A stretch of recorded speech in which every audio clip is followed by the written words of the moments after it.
blackout that took place in New York in 1977.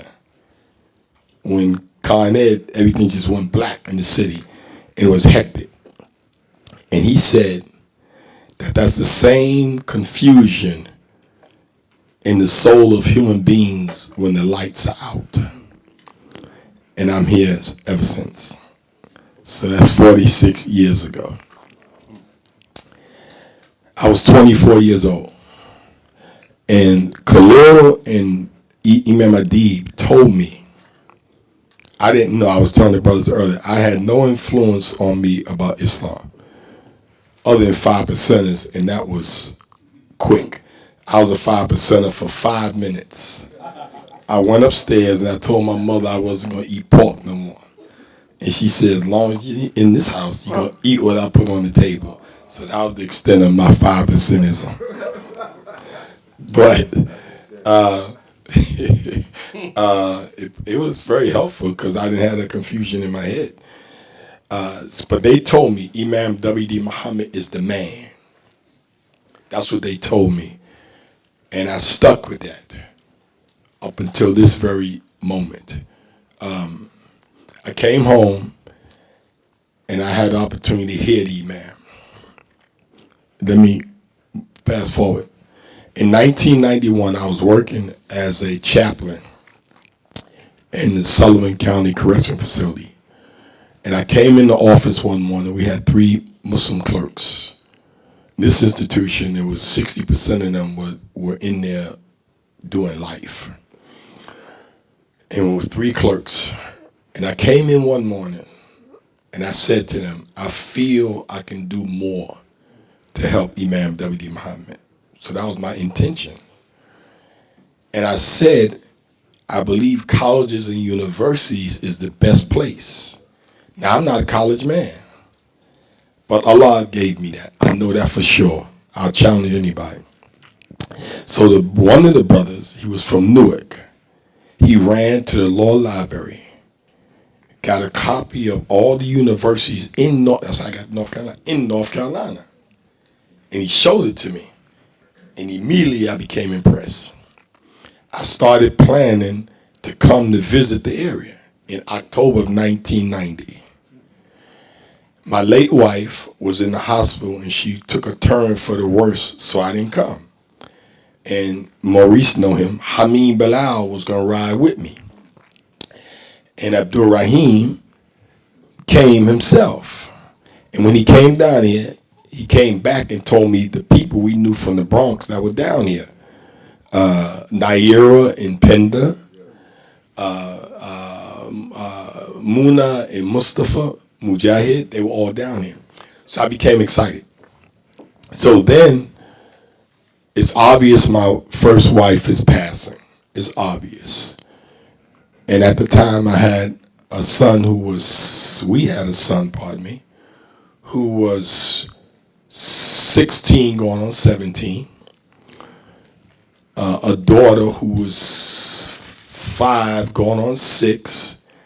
And a son who was 2 going on 3. So I knew what I needed. I needed to get married. I knew that. So Imam Salahuddin in Raleigh now, he's now my brother-in-law, he told me about my current wife, Khadija. And look how Allah works. She was in Durham. And I was already had Durham in my sights from October. Because the brothers told me about Fayetteville, but they told me Durham is the best place. So I have Durham in my sight. So Salahuddin tells me about my wife, Khadija. Long story short, fast forward, we get married in August. My first wife passed February 28th, 1991. And Khadija and I got married August 10th, 1991. I get to Durham, and I can see it's a desert in terms of our presence in the city. It's a desert. So I said to the Imam, I said, we need to do something to let the public know we're here. So we did a walk against crime and drugs in a very crime-infested public housing called Few Gardens. in November, and we invited Imam Yahya because we had developed in Durham the organization called, and y'all had it here too, African American Men Against Narcotics. We had developed that. So this is November, and that's the first time I met Imam Khalil, because he came to that particular program. It's the very first time I met him. Program was a success. In December of that year, Imam W.D. Muhammad comes to Poughkeepsie, New York. And I had lived up in that area. I had lived in Monticello before I moved down here. And we went to Monticello in support of Imam W. Muhammad's vision to us that we should leave big cities. We should go to small towns, an hour to an hour and a half away from the big cities, and go back to the big cities for commerce and dawah. So a few of us did that. So the Imam comes to Poughkeepsie. So Imam Yahya helped me to be able to go upstairs after me, and Ronald was there in Poughkeepsie. I remember seeing him. How could you miss him, right? So the Imam was in the suite, and I come up, and I had a video from the walkathon. Not video, pardon me, it was a VHS. It wasn't a VHS. Going back a little ways, that's right. So so I gave it to the Imam, and I said, Brother Imam, I'm in North Carolina now. He said, that's nice. He said, give the believers the greetings. I said, yes, sir. And then I said, Brother Imam, I'm going to go to work. And he looked at me like I have heard that numerous of times in my history. So, in other words, let me see your work. Right, show me, right. So, as soon as we got back, I went to the community and I said, we need to bring Imam W.D. Muhammad to the area. And they wanted to bring him to North Carolina Central University because they were still black. And I told him Imam Muhammad is not black. He's human. He's speaking to human, right? And so I said we should go to Duke. And that, that shook him a little bit. And then I went to Duke and I met Dr. Sierra Lincoln, who was a professor in the Department of Religion. And we began to work together to get the Imam to Duke for the first time in 1992. I served as Imam in Durham for 5 years, from 92 to 97. We got the Imam to Duke in April of 92 and also Shaw University on that same visit. I didn't get him to another visit for the 5 years I was the resident Imam. I woke up one Friday morning. I looked in the mirror and I said, you're not doing what you came to do. And that Jummah, I resigned. That February, the next February, 1998, we got the Imam back to Duke. And after that, we got him to Duke another 6 times. Our relationship began to develop. And I have to give credit to my wife for encouraging me to do something that my spirit just doesn't do. I'm not a showman. So I would just go hear the Imam. That was my interest. I just want to hear him. I'll sit on the roof next to the speaker, just hearing him. And my wife said to me, she said, you should let the Imam know.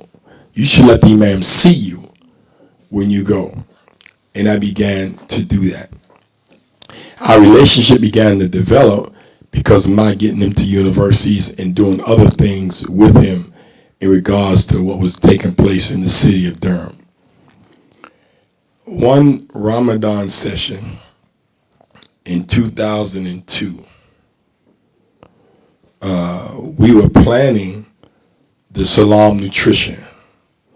Now, it wound up being in Charlotte, if y'all remember, in 2002, the beginning of Salam Nutrition. But it was supposed to be in Durham. But somebody, not your Imam, but somebody maneuvered it and got it to Charlotte. And the Imam in this Ramadan session, he said, we're going to North Carolina. He was working with Sister Kizzy. Y'all might remember that. The CKLS. He said, we're going to North Carolina, and she has support for her business through her family. And he said, fortunate for us, and I'm pretty observant. And when Imam said it, he was sitting like this. And he said, fortunate, he went to his heart. He said, fortunate for us, we have a wonderful brother in her state who's also a salesman. And he said, Waheed, and he looked the audience for me, and I must have been in a doorway. And he said, that's Waheed, beautiful brother that I trust with all of my interests and my concerns. Yeah. Allahu Akbar. Now that's in the volume 2. If you don't have it, we got it outside. Volume 2 of the Ramadan sessions. Now I say that because a relationship was developed because of work. The Imam told me on one occasion when he came to one of the colleges, he said, I would like for you to set up an office for colleges and universities. And he said, and don't tell my office because they would try to interrupt it. So our relationship was very close. In 2000, we opened up the Freeman Center on campus. Dr. Lincoln was there. This is the year that he passed away. After the address, the Imam came to our house and ate my wife's dinner. In 2003, I'm showing you the relationship. In 2003, my youngest daughter, who's here now with us, we're here on a family trip to watch the Boston Celtics play Charlotte. So my daughter was graduating from high school. And I said to her, I was driving home one day. I said, why don't you invite the Imam to your graduation? She said, he won't come, Daddy. He's too busy. I said, ask him and see. So she wrote, asked him, and one day we get a call from Layla, Imam's daughter, to tell us that Imam Muhammad was coming to our daughter's high school graduation. That's the kind of relationship that we had. It was a trusted relationship. He knew I was with him. And this is the last thing I want to say. In 1994, at the Islamic Convention in Washington, D.C., my family and I drove up to the hotel, and a friend of ours, Imam Waheed Shakir, he was living in D.C., and we walk in the lobby, and he walks up to me. He said, you have to introduce Fahim tonight at the banquet. I said, okay. So that day, Imam W.D. Muhammad gave the Dawah workshop. And that's when he introduced to us Rabbil Alameen, Lord of all systems of knowledge. You remember that, Birmingham? Mm-hmm. That day, that night at the banquet, when I got up to make the opening, I translated exactly, without hesitation. I didn't even understand it, but that's what, you don't follow because you understand. You follow because you trust, and then understanding will naturally come. So I translate like that. Now let's pretend this is the rostrum. And there's a very prominent Imam, I won't call his name. He was sitting right here, and the rostrum is here. And he said to me, under his breath, I could hear it. He said it to me. He said, you don't waste no time. Allah's my witness. And I said rhetorically in my mind, that's our issue. We waste time because we don't trust the leader. Then Dr. Zakiya Muhammad, may Allah forgive her sins and grant her paradise. Maurice knows her very well. Who wrote the book, Mother of the Nation. She was sitting with the Imam that night at the table. And the Imam was playing with Muhammad. She told me this years later. The Imam was playing with Muhammad. And as he's playing with Muhammad, when I get up, she said, Imam, stop. And he looked at me. And she said, he never took his eyes off of me. And I'm going to surmise this. He didn't tell me. I'm going to surmise this. That he said, man, that guy with me. I just told him that. And he giving it back to the audience the way I just told it to him. He didn't hesitate. He's with me. And Imam knew that. He knew that. This guy here was with him trusted him all the way. Up until this day, he still teaches me every single day. I was being taught by him this morning, the 10 years of progress. The Imam Muhammad means so much. I can show you, and hopefully we talk about it, the Imam's life, his birth, the transition. Honorable Elijah Muhammad dies February 25th. Imam W.D. Muhammad becomes a leader February 26th. It's not about an accident. See Allah's hand on him. I'm going to leave this one thing. Adolf Hitler, probably one of the world's most noted racists, became Chancellor of Germany January 30th, 1933. Now do the math. Imam W.D. Muhammad is born October 30th, exactly 9 months later. That's no accident. Don't even think it's an accident. So be proud of our legacy as a community. Be proud. Our leader went and spoke in Saudi Arabia to over 200 scholars. What did he do? He talked about the Nation of Islam.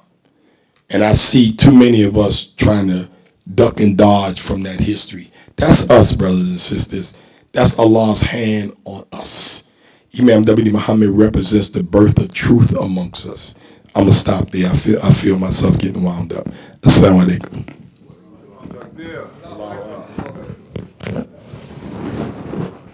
Assalamu alaikum. Bismillahir Rahmanir Rahim. Alhamdulillahi Rabbil Alameen. Ashhadu an la ilaha illallah wa atubu la sharika lahu wa ashhadu anna Muhammadan abduhu wa rasuluhu. I'm humbled to be here amongst these outstanding believers in Al-Islam who worked tirelessly to with our Imam W.D. Muhammad and in his mission. I think it's very honorable, the things they've done. I know it's a work that it's very deep in the soul of Islam in America. And they shared with you some of their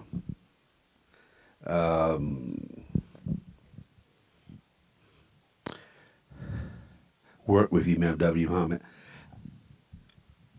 I'm going to share just a little bit about how I became to know Imam W. Muhammad and work with him very closely. I would never be able to explain how it happened as far as how we were always over 4 months, 3 months. It seemed like for years I would always be in his presence or his company.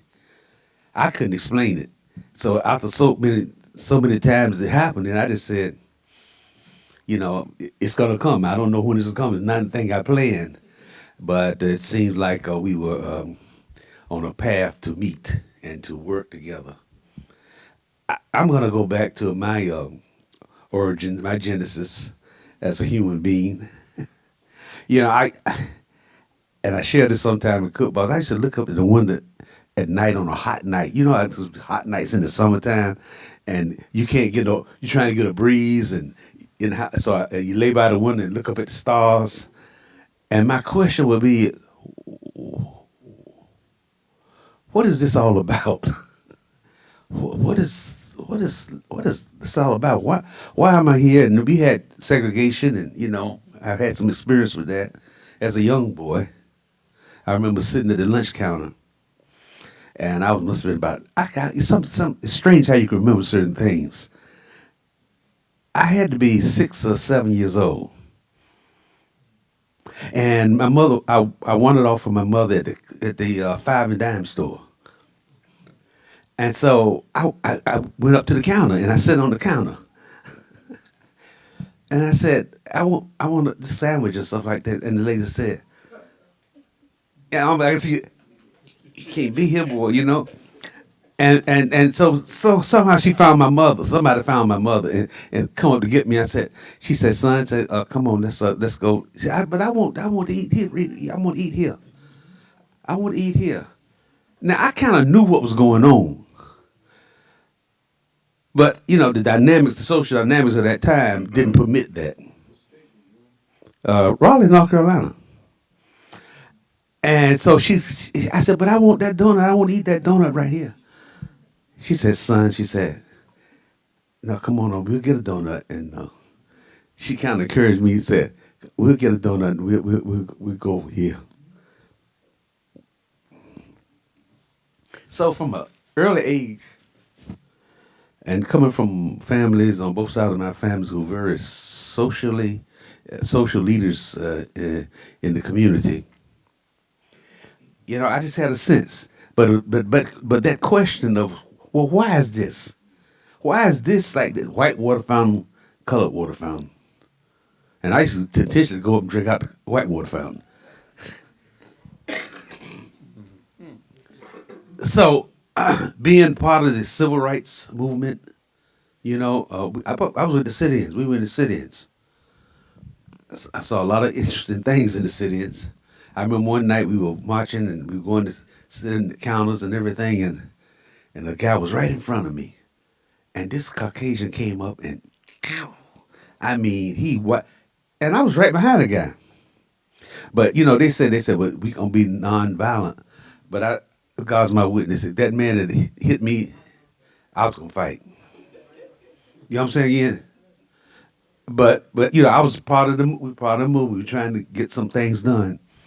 And so, we got through that. And I remember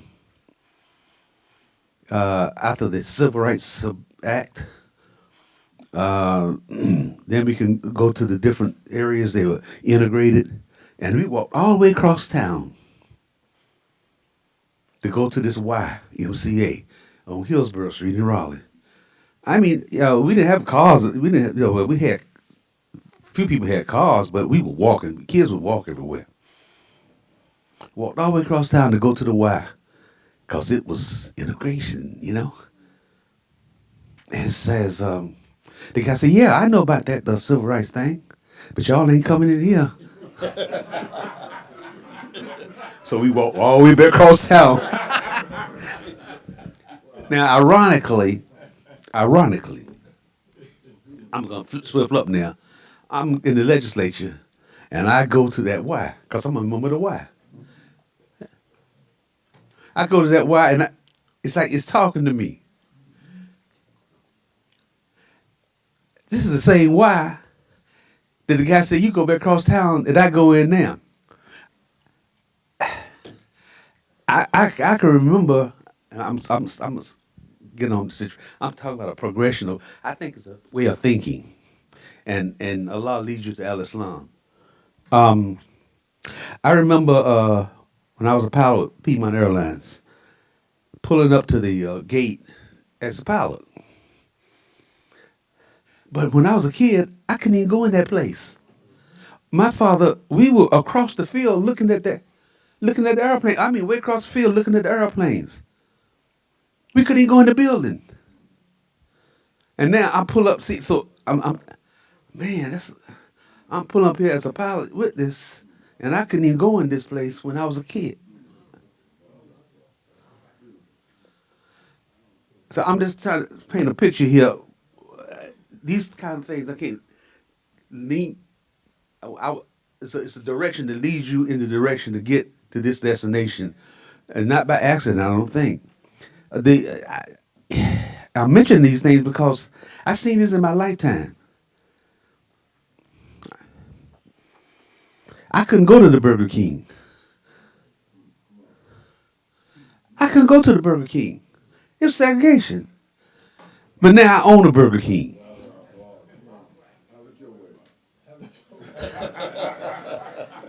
You see how you see it. This is history.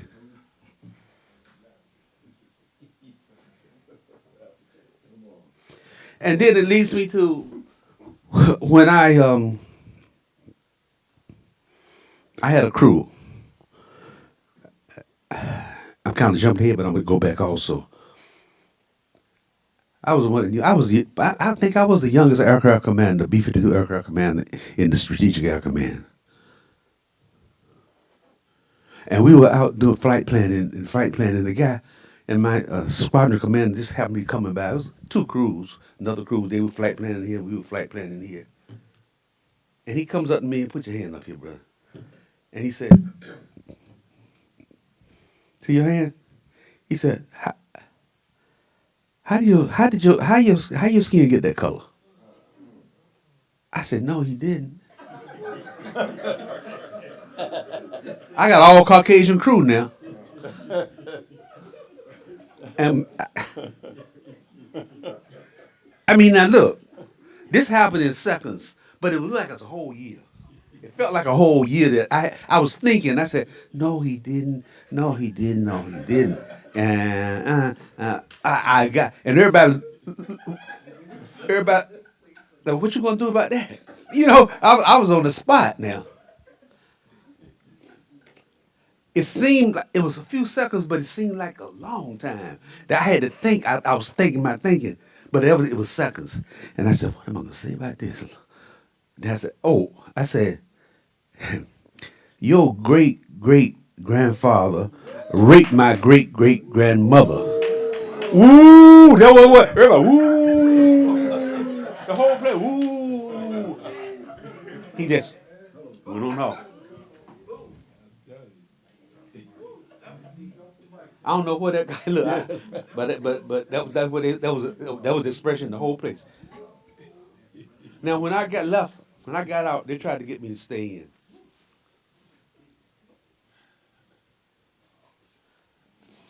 But it was very dangerous. They tried to get me to stay in. They offered me everything.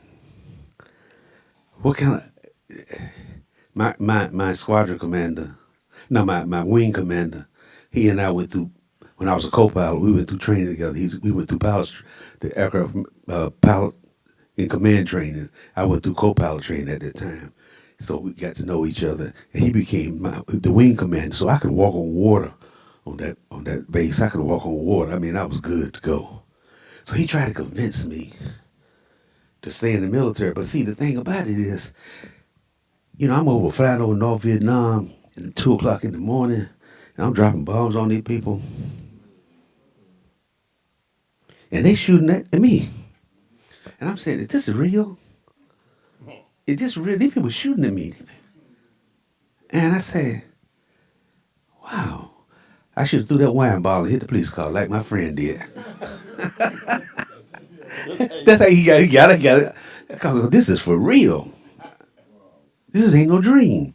And I thought about what Muhammad Ali said. He said, this is a quote. He said, Vietnamese ain't never called me no nigga. I said, I got to get out of here because I'm going to be dead. So in all this process, I mentioned that my wing commander said, what do you want to do? You want to be a general? You're going to be a general. Because somebody takes you up the ladder. It happens that way. What kind of airplane you want to fly? What anything? So I finally kept saying no. And I said, you tell me the sky is red. I said the sky is blue. And I was altruistic. He said, okay. So they sent me back over. I had over 120 combat missions. They sent me back. No, I had over 100. And they sent me back again. That was a death thing, man. That was a death thing. By the grace of God, I got through that. And I got a 1 month early out. That was 1 month on time for me. Because I didn't see my life going too much farther with all the emergencies I had.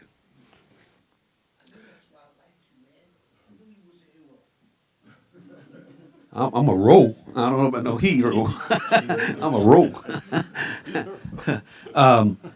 So I'm saying this to say that squadron commander, not the squadron commander, my squadron commander, Lord, the guy who said that why your skin color that, he told me this is the last words, and I was out. Matter of fact, when I landed in Thailand from Guam, I left my whole crew there. See, they didn't have all this internet stuff. They said, this guy said, Captain, the captain said, look, we've been looking at you for 2 weeks. You ain't in the military no more. I wasn't even in the military. I was out. I left my crew over there. They so happy because they had no power. They sit there. All they had to do was enjoy 15 minutes from the largest R&R beaches in Southeast Asia. So they had a ball for about another 6 months or so. So this guy, so I said, Captain, you're not in the military. So this guy, I get back to the States, I'm not even in the military. I'm not even in the military. So this last thing this guy says to me, he says, don't go out there and join none of them black groups. Can you believe that? He said, don't go out there and join none of them black groups. He talked. And I didn't even think about it because I'm out, man. You know, I'm saying, that, I'm out of here.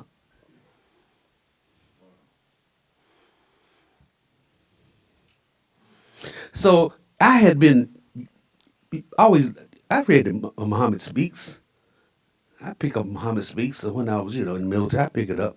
But it was something with my thing as in my direction as from a very young age, and also the things in that paper were moving me towards al-Islam.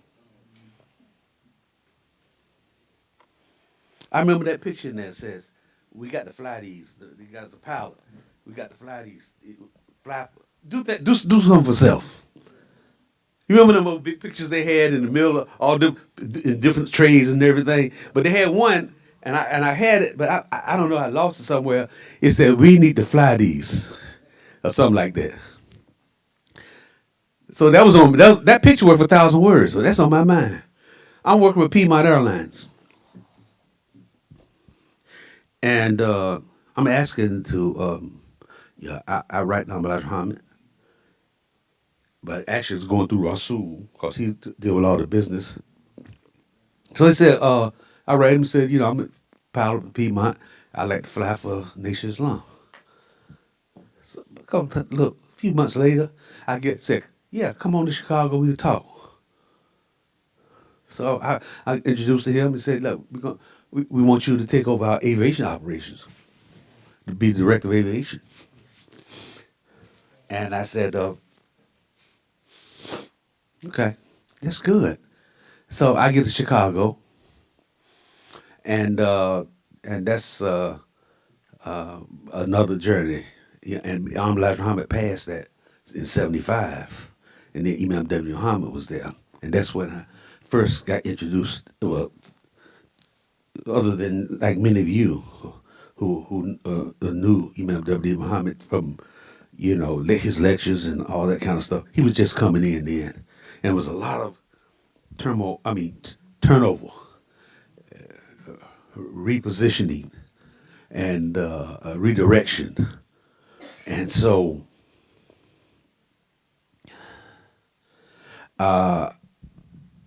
I think I was going to Guyana because a lot of treachery was going on in Chicago. I'm gonna tell you, it was a lot of currents there. We had people in position there who, they were in position, but they were working for the government, but they were in position in our organization because they wanted to destroy it. And the Imam eventually said, "Well, look, how you kill a cancer? You starve it. So once that they have no more to eat on, they go about their business." And that's what he did. That you think that he did that, he said, "Well, look, everything we lost everything." But we didn't lose. We kept the spirit, or we grew the spirit, but we didn't lose. So one time I was approached by I was approached by the ambassador to the UN from Guyana. You know, Guyana is in South America, right next to Venezuela, in the part of the ice cream cone up on the top of it. Yeah, because we know him too. And he came to several dinners at my house, and then he finally said, "Look, we want you to come to Guyana, and take over our whole Air Force, all the training and everything, and would you do that?" And I said, I had to explain. I said, "Yeah, I'll do it." And so I that was my situation. But here's what happened. See, Allah's hand is in everything. They assassinated him. They killed him on a plane. Now we talking about some heavy stuff because I think it was behind a lot of things that he was doing that they didn't want because the British were in control. The British control of all these. You talking about Arabia, Saudi Arabia, Ethiopia? They were actually in control of that situation. So it so happened that that changed the whole situation. So as I met a guy named Hamilton Bilal who later on became the president, but at the time he was the minister of agriculture. And so I said, "Look, I am." He said asked me to come and work with him in agriculture, but I said I didn't know anything about agriculture. So I went there at A&T to get a graduate degree in agriculture. My special was animal research. So I was going to say I was going to come back to Guyana, and just as I was getting ready to do that, a guy who was an attorney for the university, because we had a pharmaceutical corporation when I was in college in my graduate. So then he said, "Look, I want you to come in the Burger King business." I said, "No, man, I don't know about Burger King. I'm going to Guyana. That's why I came here." And he convinced me over about 6 months to not to do that. So I came to Charlotte at the Burger King. A year later, I bought him out. And then I get a call from the president of Guyana saying, "Will you come and do what you're supposed to be doing and come to Guyana?" But I couldn't because I had a business. Okay, now I I I'm in I'm in Chicago as the director of aviation, and I was supposed to fly the jet also. The jet for Muhammad. so so by the grace of Allah, I'm so thankful to Allah for not letting me get fly that jet. I flew some other planes, but that jet I didn't fly because they had rigged that jet to kill Imam. You heard about the crash of that jet on Cicero Avenue right there at Midway? Yes, those guys came to the airport where we had hangar and aviation operations, and that plane was sold to them for some 600 some thousand dollars. That was a $1.2 million airplane. But you see, we had people in position. We had people in positions who desired to drain us, and that's what the cancer that Imam had to kill. Okay, so and they got on that plane, and they were, and Imam never got on that plane, and by the grace of God, I never got on that plane. I met Imam. So in Chicago, when I was going to Guyana, they arranged a meeting with me and Imam. But they were certainly, they were very strategic in what they knew I was in Guyana. They didn't really want me to meet Imam. And so he said, "Where's he?" But I said, "I don't know, brother, ma'am. He went out of town or something." You got some treacherous people, man. Okay, so but that's all right. I didn't. I eventually met Imam through Imam Earl Abdul Malik Muhammad. He introduced me more formally to the Imam, and we formed a coalition good government. That's what a lot of work went on with the coalition good government. We called it. I was sitting down, I was talking with Imam, and he said, "Brother Imam,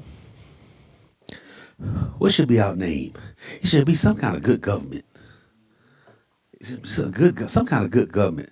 So I thought about that after a couple of weeks or so. Then I came back to him and I said, "Look, what about the Coalition for Good Government?" He said, "That's good." I said, "That's okay." And so from that relationship, it grew because we need to have a way to express ourselves and not directly going through imams in the institution because they're 501c3. The Coalition for Good Government is a political education organization.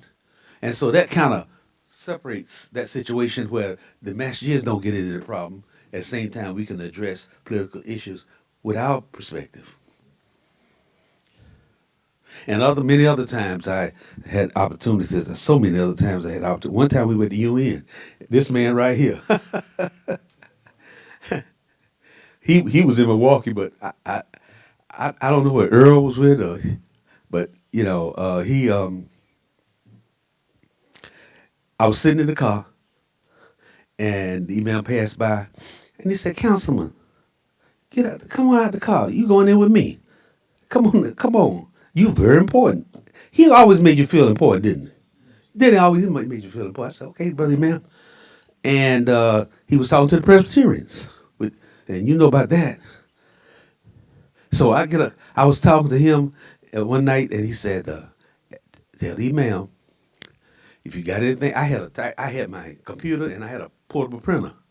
Is there anything you want to type up anything like that in the speech?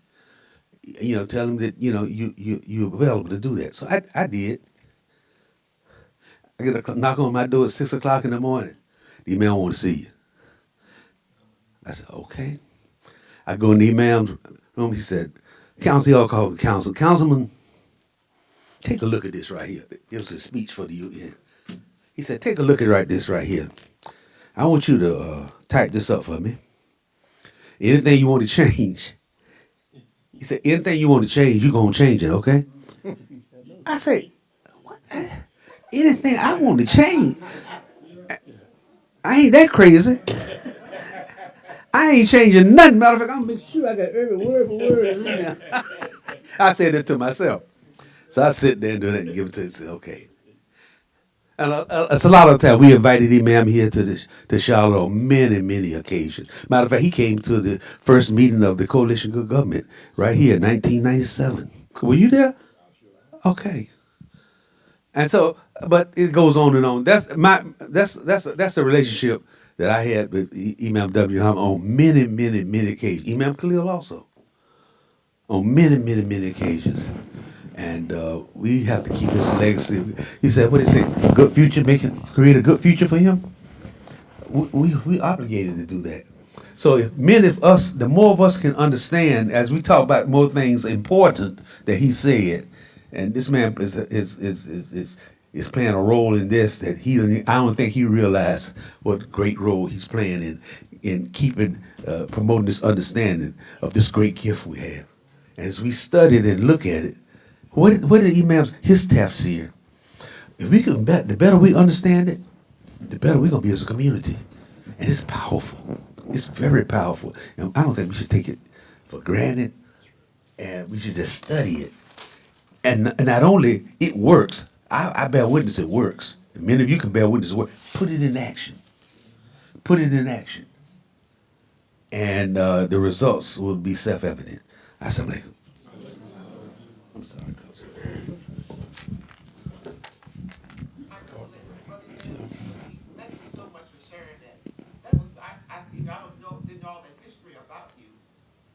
was so profound, and that really needs to be. I don't know if there's a book about. I mean, that is history. I told you that. That our children and it's the need to know. I was just sitting here like I was just like spellbound, and I hope it's being recorded.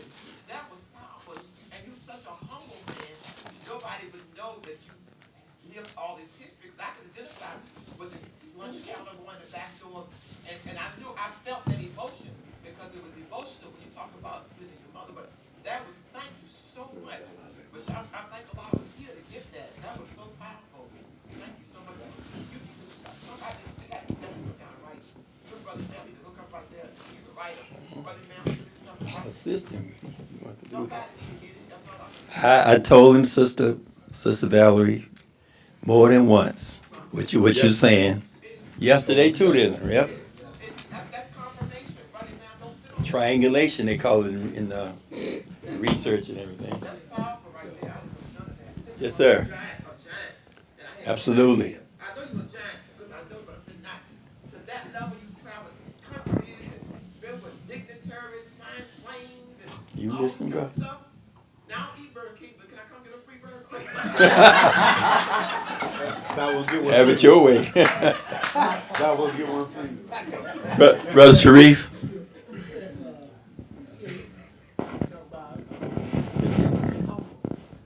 They did an article on him in the Muslim Journal one time about the degrees that he had.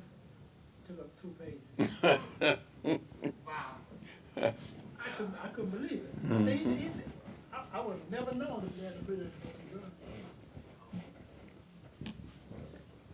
Okay, thank you, Brother Sharif and Sister Valerie, for confirming what I've been saying. And he brushes me off, so because I'm his buddy, his friend. But you said exactly what I've said and others have said. And I told him I would assist him in doing that. But let's be real. Everybody in here need to write a book. Are y'all hear me? Because years and years and years from now, they're going to want to know what was that all about? What was that movement all about that brought all this excellence to the world? And if y'all are still around, maybe you might be on a cane or something, and you say, I was told I should have wrote a book. But we don't want that. Just start now. You know, all our phones have recorders, and they transcribe too. So you can speak into it, it'll transcribe it, and all you have to do is somebody like me that's good at editing, I can edit it, and you got a book.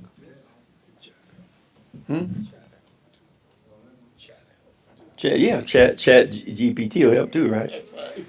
But I want to, I know it's short of time, but I wanted to read this, and I hope I can read it pretty quickly. But I'm working on a book that Imam asked me to do, and that was I hate to say it, it was 18 years ago, and he asked us to do a book, which really devolved down to me, to do a book on the private talks that he shared with us in his home over a little over 3 years. And so I'm nearing the completion, God willing, of the book, and I'm titling the book "The Treasure Under the Wall: Thursdays with Imam W.D. Muhammad." And the reason why I said treasure under the wall, because his name is Wallace, Wallace, and it was on Thursdays. So let me just read this. This is the preface, part of the preface to the book. And I hope I can go through it pretty quick. My first meeting with Imam W.D. Muhammad was in 1983 when I, along with a student group that I advised, coordinated a dialogue with Imam Muhammad and noted sociologist of religion, Dr. Cyril Lincoln, who wrote the classic book on the Nation of Islam and the Honorable Elijah Muhammad, The Black Muslims in America. And the meeting was at Florida A&M University in Tallahassee, Florida. On that occasion, Imam Muhammad said he prayed that Allah would find plenty of work for me to do in the coming years. Over the years since then, it seemed as though Allah answered that prayer, because the work with Imam Muhammad kept flowing my way. 9 years later, around 1992, I began my official work with Imam W.D. Muhammad. During a meeting with him, he asked if I would assist him by helping to coordinate his college and university visits.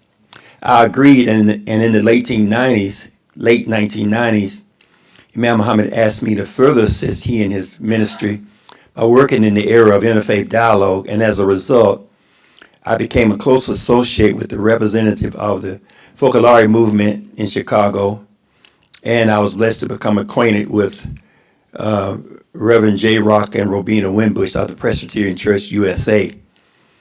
And after meeting with Imam Muhammad, we initiated a national 4-year Muslim Presbyterian USA dialogue. So for 16 years, I worked directly and indirectly with Imam Muhammad and his ministry. And then in 2005, he asked Imam Ash-Shaheed of Racine, Wisconsin, and myself to coordinate his nationally syndicated television program, W.D. Muhammad and Guests. By this time, I was living in Milwaukee, Wisconsin, and Imam Ghani and I traveled down to Chicago frequently to confer with Imam Muhammad and to record video footage for his television program. After some time, Imam Muhammad invited us to visit him at his home, where he prepared a delicious meal for us. The date of that first dinner was September 14, 2006, and the guests were Imam Muhammad Sadiq of Indianapolis, Khalid, Morocco, Imam Shaheed Ghani, and myself. We joined Imam Muhammad and his wife Khadija Sadiq Muhammad. After that, Imam Muhammad invited us to meet with him every Thursday at his home if he was in town. This practice continued until his passing in September 2008. In referencing these Thursday meetings with Imam, he said that in reflecting on his life, it seemed as though the most excellent things that happened to him in his life occurred on Thursday.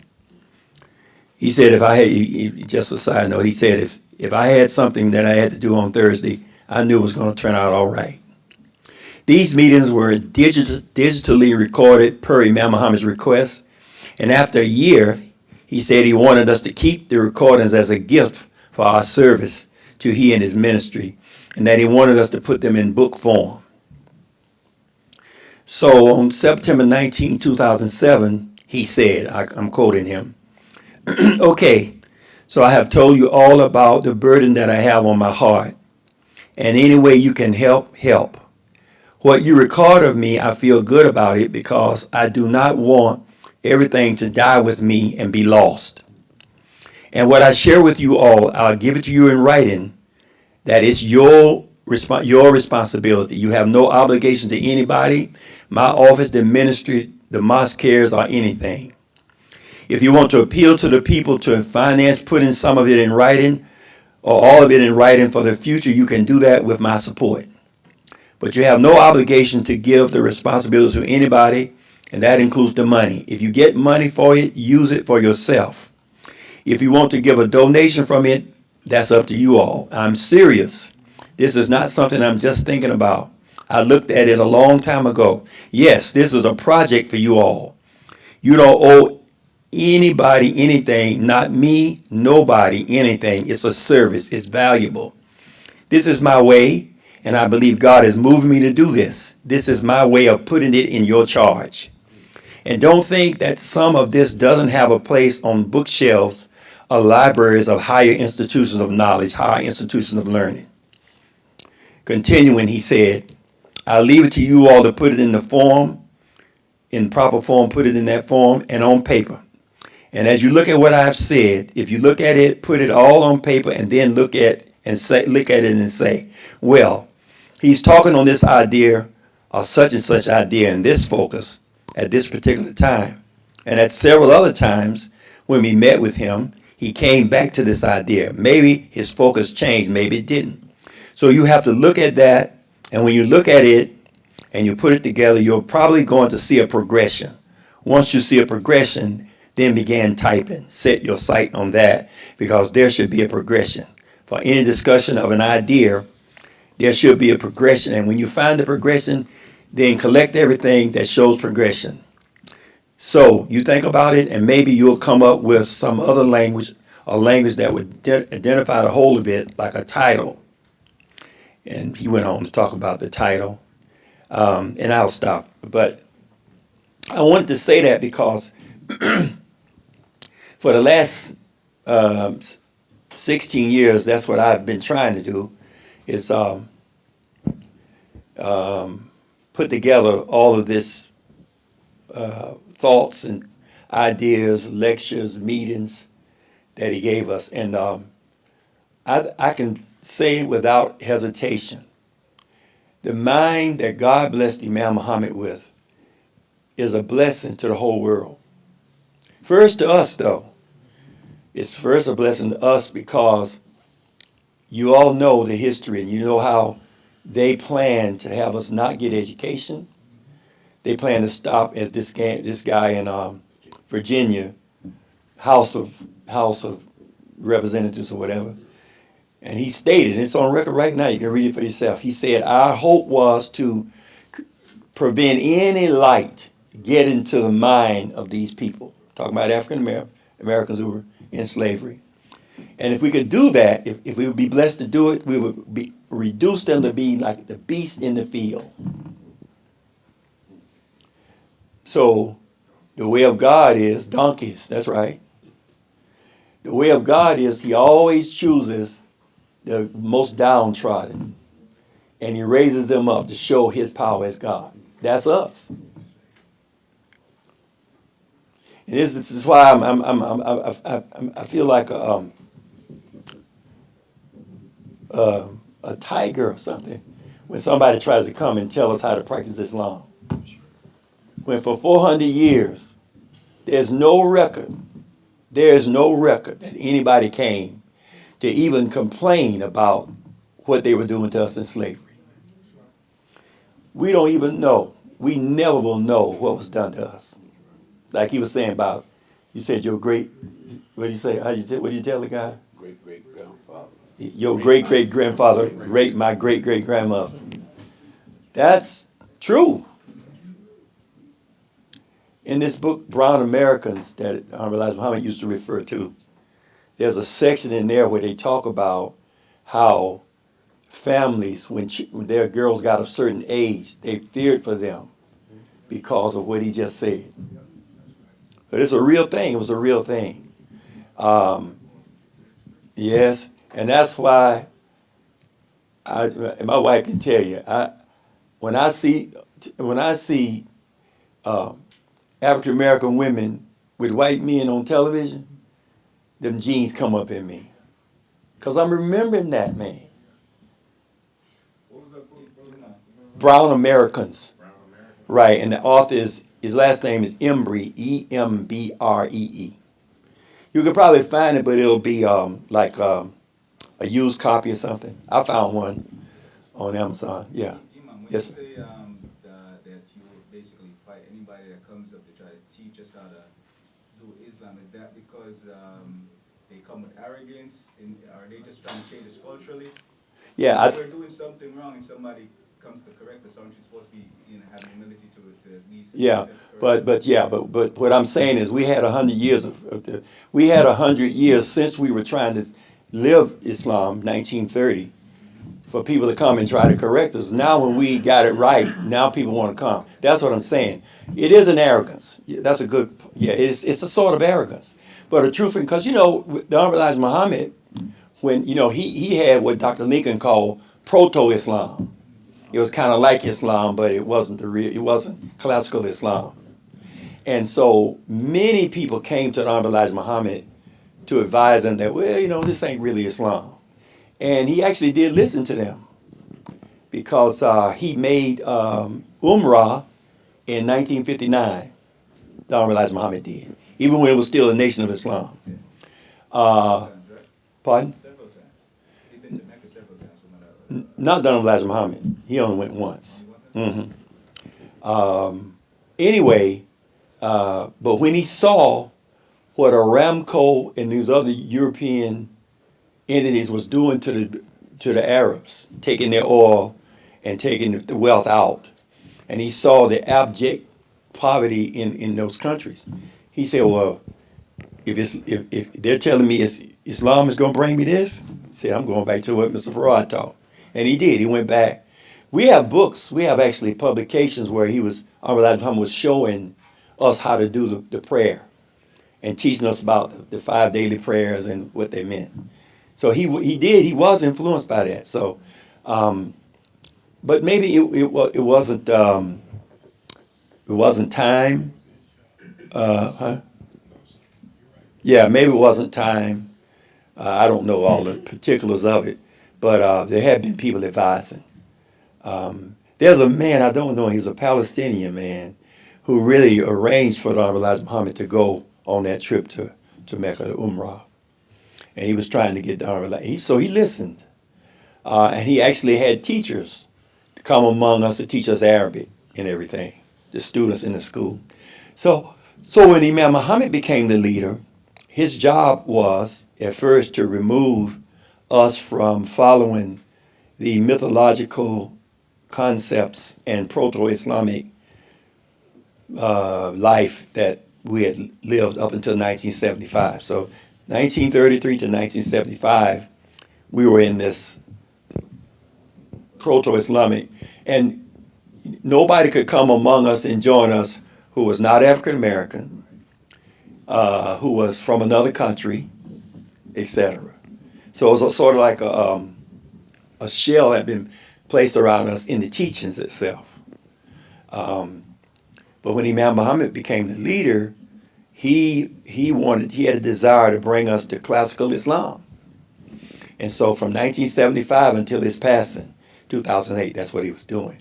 I'm just saying that since Imam Muhammad passed away, all of a sudden, now we get this new influx. And I think that they have a different intention than the original ones, like Palestinian brothers and that were trying to help the Honorable Elijah Muhammad. I think that people who came after 2008 had a different. So that's what I'm speaking to. Yeah, I definitely agree. Because you look at their history, it speaks for itself. Like we was going through what we was going through, and they knew who we were. Absolutely. Absolutely. But I think I read somewhere where Elijah Muhammad said he didn't come to teach us religion. That's right. He did. He did. The one coming after him would teach us religion. That's right. That's right. He hoped the teacher, Farad, Mr. Farad, Sister Clara, when Sister Clara was pregnant with Imam W.D. Muhammad, they didn't have ultrasound in those days, so you didn't really know whether it was going to be a boy or a girl. He said it was going to be a boy. He said, and name him after me. So he wrote his name, W.D. Wallace D., whatever, on the door in the kitchen, swinging door. And he said, have the children trace the name regularly. So he was preparing everybody in the family to treat Imam Muhammad specially. Imam Muhammad, and even the community, because he said there was a case where this one man, he would see him frequently, and all he would do was he would come up to Imam Muhammad, he'd say, W.D., and then that was it. So that's, but if y'all saw the movie Miss Jane Pittman, autobiography of Miss Jane Pittman, she mentioned that too, that whenever a boy child was born, that all the women, especially the elderly women, would get together and discuss whether he was the one. So that's tradition. And I think it's tradition in what we call traditional societies too, like in Africa and Asia, where those societies still maintain a lot of their traditions. Now over here in America, we don't know what tradition is. Everything, it might be a tradition of wearing tattoos, and then next thing is wearing earrings, and the next thing is, who knows? This society we're living in tries to keep people from having traditions, because traditions carry deep knowledge. And I think that for us, we have to recognize that we need traditions that we have all bought into, and we're going to make sure we keep it. And if you talk about losing your children, if you don't have tradition, you will lose them.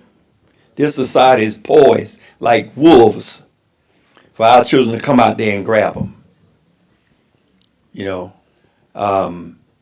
So that's the reason why. And I have to be careful with that because people might think I'm saying if people have legitimate help, we refuse that. I appreciate that point you brought.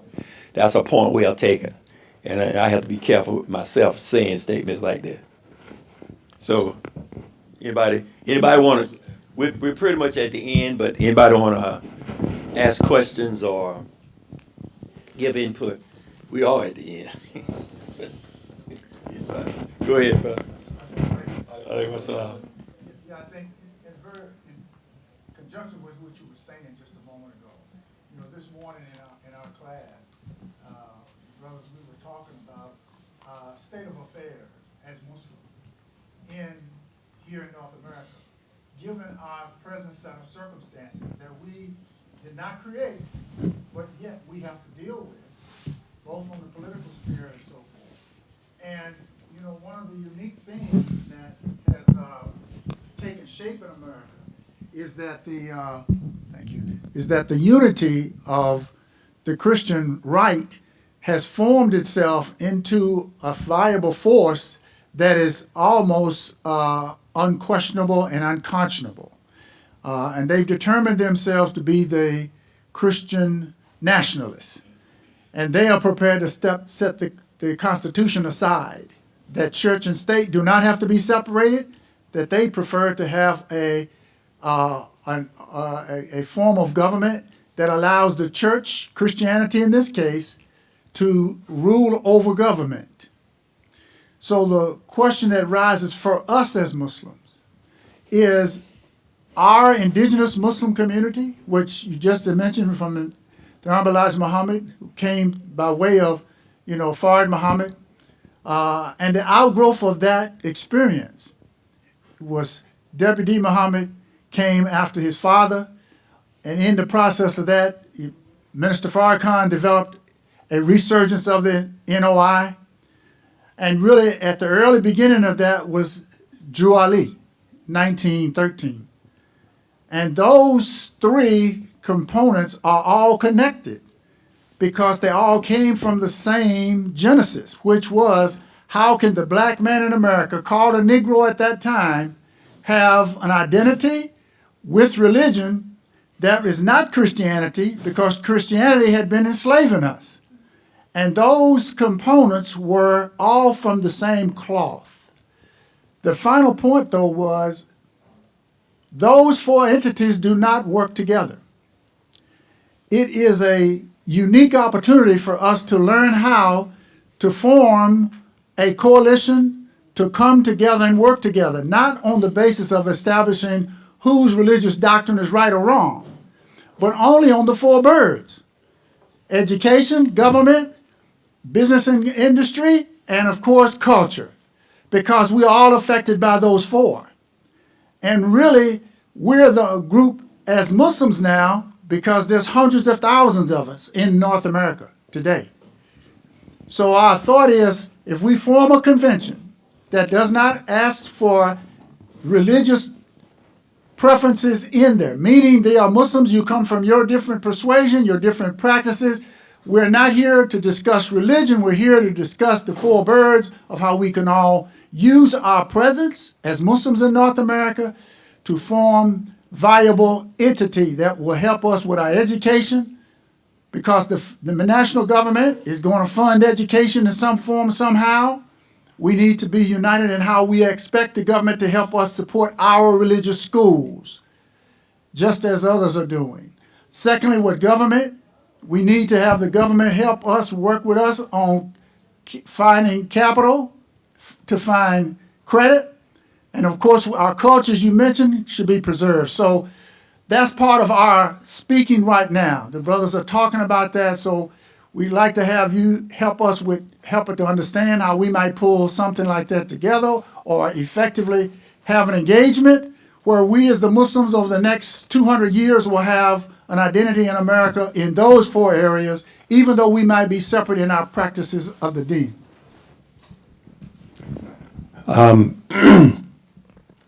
Once I asked Imam, and I'll tell you what I said. I said, Brother Imam, I said, with all that you're teaching us and showing us about what is going on in the world, especially in America, et cetera, et cetera. I said, are you expecting that we would do anything about that? He said, no. He said, all I've been trying to do, all I want to do, is to show you what Satan is doing, like you're seeing him under floodlight. He said, and once you see that, let us get together and do what God wants us to do together. I don't think that's anti what you just said. One other thing. One of the brothers said, Brother Imam, what about churches? Should we go into these churches and teach them? Imam said, no. He said, only go if they invite you. He said, and only do what they invite you to do. They want you to do invocation, do invocation. No commentary. So he asked, another brother asked about the other Muslims. He said, Brother Imam, do you think they'll ever recognize you as who you are and come and give you that recognition? Imam said, you want me to share with you what I'm feeling right now?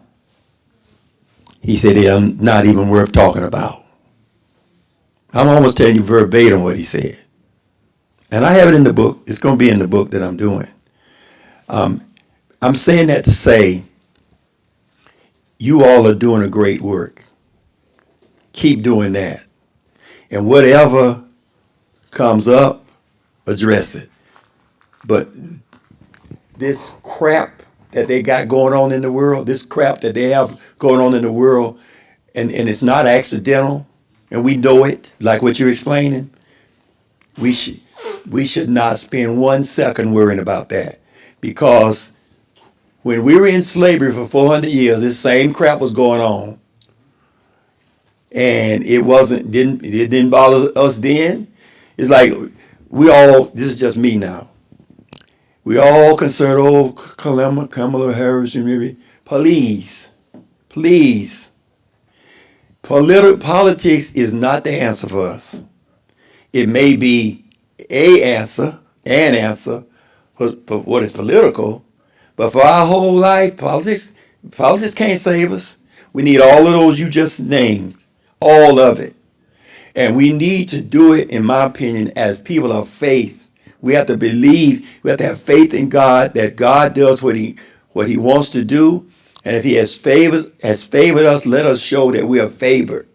And like you say, let us work together, because those are the ones that God favors, and he has his angels assist.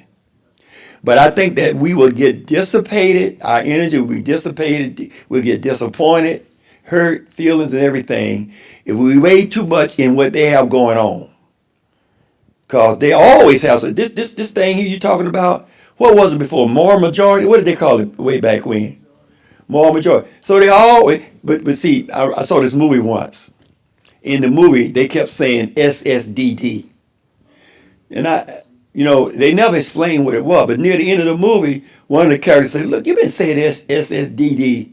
What does that mean? He said, same stuff, different day. He didn't say stuff though, he said the other S word. And so that's what it is. They it's the same old thing, and they just giving it a different name. And they want to attract decent people to get involved in it, knowing that they're not going to solve it. You said you were going to say something, brother? Oh, you must have. Yes. And us holding on to the rope of the law. And us holding on to the rope of the law. And I also wanted to say, like in regards to what the brother's saying with the entities, that's a lot of times these entities they get with our groups of leaders or spiritual leaders, and they use them against us. They use them to manipulate against our path. You understand? When you're dealing with Look what happened with the situation with the Palestinians, and how they tried to get us involved with that situation, and knowing that could be that could explode into something much bigger because average American Muslims got involved. You understand what I'm saying? But this is a historic beef. Yeah, and does it have nothing to do with foundational black Americans, So we would be getting ourselves into something that would just create more turmoil for the turmoil we already in. I'm gonna leave it at that. But I also wanted to say, I feel honored to be in the presence of you, brother. Alhamdulillah, for your story that you told us today. I had no idea you were such a hero to us in this community. I did, thank you for that. and I wanted to shake this brother hand again because you know my brother, brother Adib, Imam Adib. That's my man. When you give him a call, tell him Ali Sabas send his regards. You know what I'm saying? And that's all I wanted to say. Yeah, well, what you're saying, Brother Zarif, what you're saying is very important. It's just that my only caution would be that we keep our form, and just keep in mind that we didn't start that mess and we can't straighten it out. But do whatever we can. But let's keep working on our thing. Let's get together and go to the destiny. You know, and I know you're saying the same thing. We have to find more ways to work together as brothers and sisters. Like Imam would always say what the prophet said, you won't have paradise till you have faith. But you won't have faith till you practice loving each other. You hear that word, practice loving each other. Some translators say until you love each other. But you got to practice it in the environment, in this acerbic environment that we have, that we've been taught African Americans not to love each other. So we have to practice loving each other, embracing each other, putting up with each other's shortcomings, huh? Because we all have them. But every one of us is precious. Why? You see anybody else? You see anybody else? You don't know how many, and I'm about to cry now, how many brothers and sisters in my sojourn from 1973 to now that I saw lost to that crazy world. And I thought when we joined, we'd all be here together. And I know you all can say the same thing. So you're here because God wanted you here. And we going to the destiny. Together. Alhamdulillah. God was good though. 2 weeks ago, Jill Stein was here in Charlotte. Yes. They did a political caucus for a Muslim caucus. Your son and another gentleman was curating it at MCC. And she came to speak to the community over there. It was pretty much a private thing. It was an invite only because they had some concerns about the 501c3 status, and you really. But I think the organization was a 504, so they were good. But she did a little talk and then had some questions, and I noticed as Muslims, like nobody was really overly concerned if she even believed in God. And so for me, the first question I asked her I said, I got a question for you. Do you believe in Allah? And I said, do you bear witness that there is no God worthy to be worshipped but Allah, and that Muhammad is his messenger? And that was my question. And it rattled the whole room because everybody was just focused on the politics. Now we got to fight the fight on different front. We all, some of us got to be in the front, some of us got to be in the back, some of us got to be in the political atmospheres as well. So we got to organize and do it we have to engage the young, we have to engage the old, we have to engage the women, we have to engage everybody. We can't just we can't be, even for the election that's coming up or that's present right now, we can't be a one block organization or group. Like a lot of us will decide, we're not going to vote for this one because they don't support Palestine. Palestine is only one issue. We have to look and see what else is there that may be, in our interest. And then we have to really like define what our interests are. Like I was looking at my brother here, his cards outside, and he had an agenda listed up. You know, what is our agenda? We need to know what our agenda is, because like otherwise it's good to just have talking points and then we don't do nothing to follow up, you know, because we don't have an action plan. So we got to have a plan, and then we got to have the action to implement that plan. Yeah, our hearts, it hurts me every time I see